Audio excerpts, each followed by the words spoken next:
Hi, I'm Sophia Mitchell, a 28-year-old pastry chef who's built her dream bakery from scratch.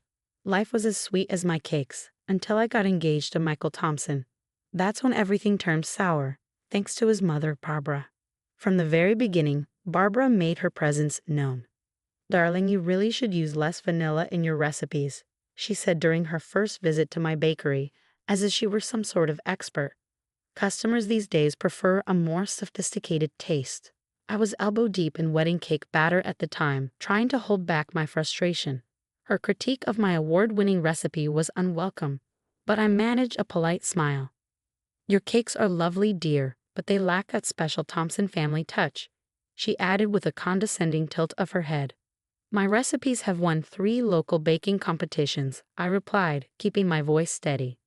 "Oh, how cute," she said. "I remember when I ran my restaurant, before I sold it, of course." What she didn't mention was that her restaurant hadn't been sold, it had been shut down. I wouldn't learn that little detail until much later. Things escalated when my best friend and business partner, Lisa, rushed into the bakery one afternoon, breathless with gossip. "Sophia, you won't believe what Barbara's sister Jennifer just told me. Barbara's been telling everyone at the country club that your bakery uses box mixes." "She what?" I sputtered. "Just ignore her. My brother Tom advised over lunch that week. But as your lawyer, and your brother, I'm telling you, there's something off about that woman." Tom wasn't wrong. Wedding planning turned into a battlefield. "The reception must be at the Windsor Hotel," Barbara declared during a planning meeting. "But Michael and I already chose the garden venue," I countered. "The Windsor has history." "Robert, tell her about the history," Barbara snapped, turning to Michael's father. Robert mumbled something incoherent into his coffee cup, looking like he wanted to disappear.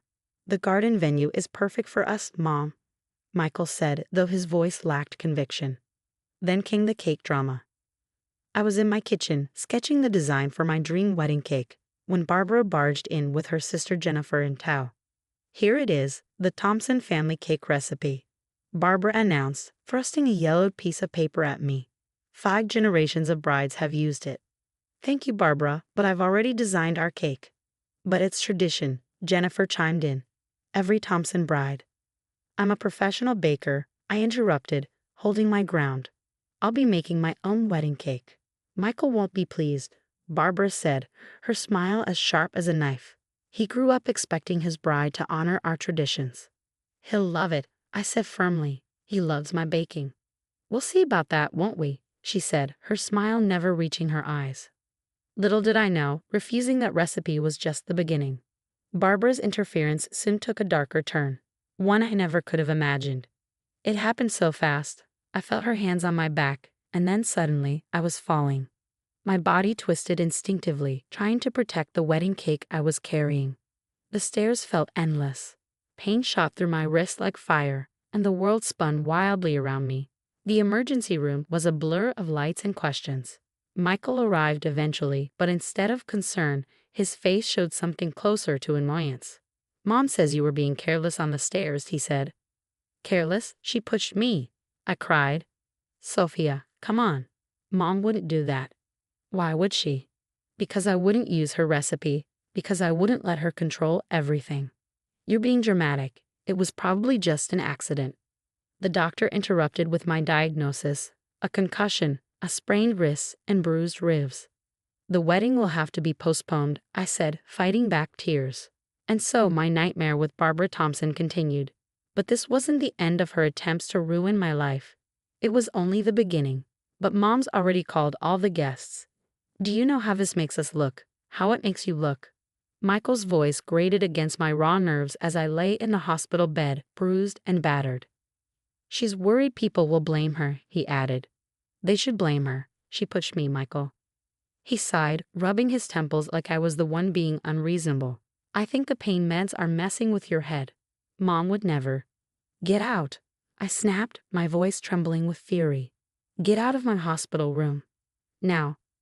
He hesitated, looking as though he wanted to argue, but my glare must have convinced him otherwise. As the door slammed shut behind him, Lisa appeared, her face pale but determined. "Sophia," she said, holding up her phone. "You need to see this." Lisa had been helping set up cameras at the wedding venue.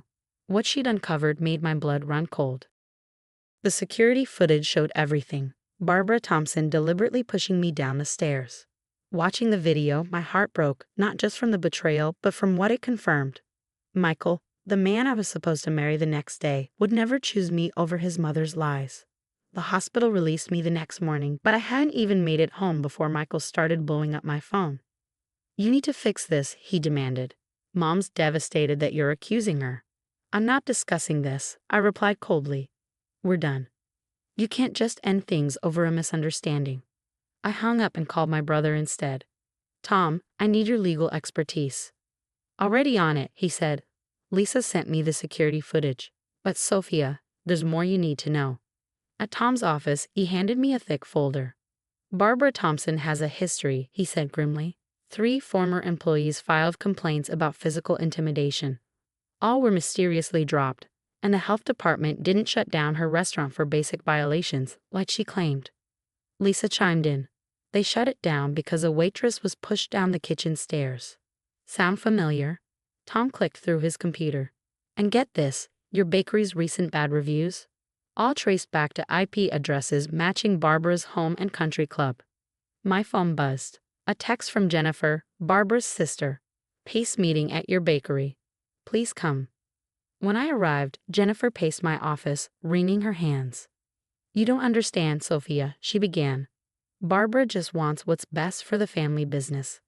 "Family business?" I asked, crossing my arms. "Well, once you married Michael, she'd naturally take over managing your bakery. You'd be too busy with babies anyway." Jennifer froze, realizing her mistake. "Oh, I wasn't supposed to say that part." My jaw dropped. She wasn't just trying to ruin me, she was planning to steal my livelihood. "Not steal," Jennifer stammered. "Just guide. Like she did with that lovely Vietnamese restaurant before yours. They were struggling anyway."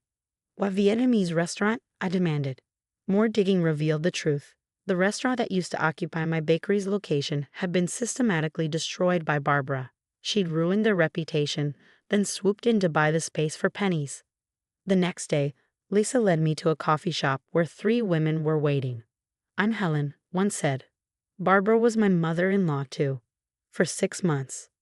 "Margaret," said another. "She got my catering business blacklisted in 2019. "Kim," the third added. "My family owned the Vietnamese restaurant." Story after story poured out. Barbara's pattern was clear.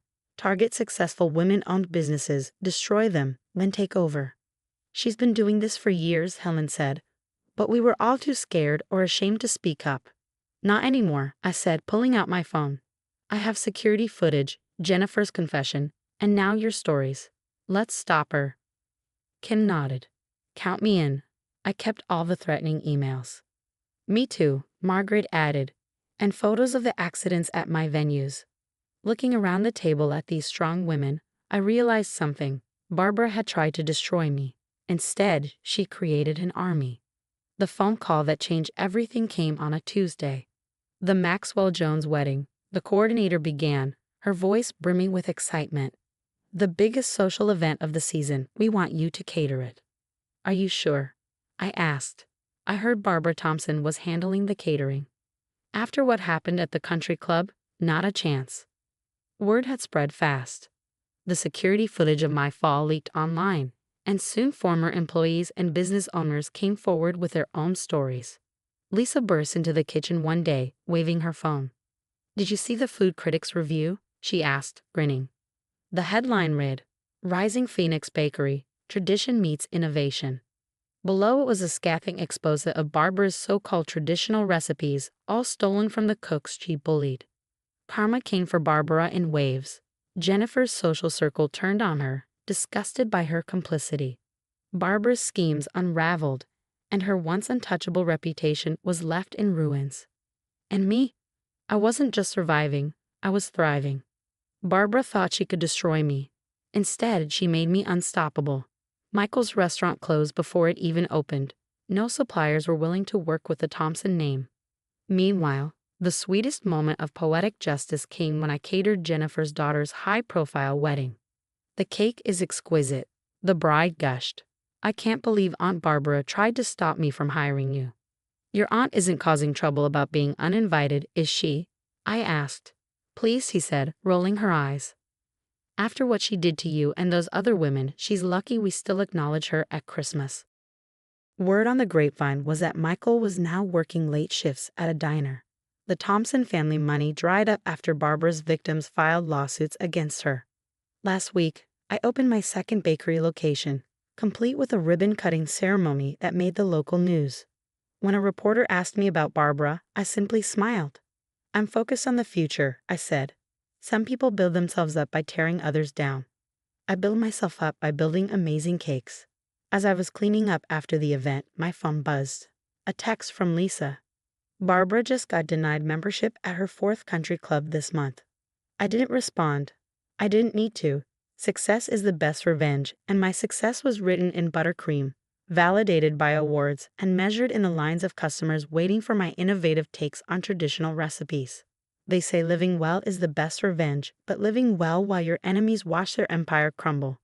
That's even better. What would you do if your mother-in-law pushed you down the stairs and your fiancé chose to defend her? Would you expose toxic family members, even if it meant destroying their reputation? Or would you quietly walk away? Share your thoughts in the comments below. I'd love to hear how you'd handle a situation like this. If you enjoyed this story of standing up to toxic family dynamics and serving a dish of well-deserved justice, don't forget to hit that like button and subscribe to my channel. Your support helps me share more real-life tales of resilience and empowerment.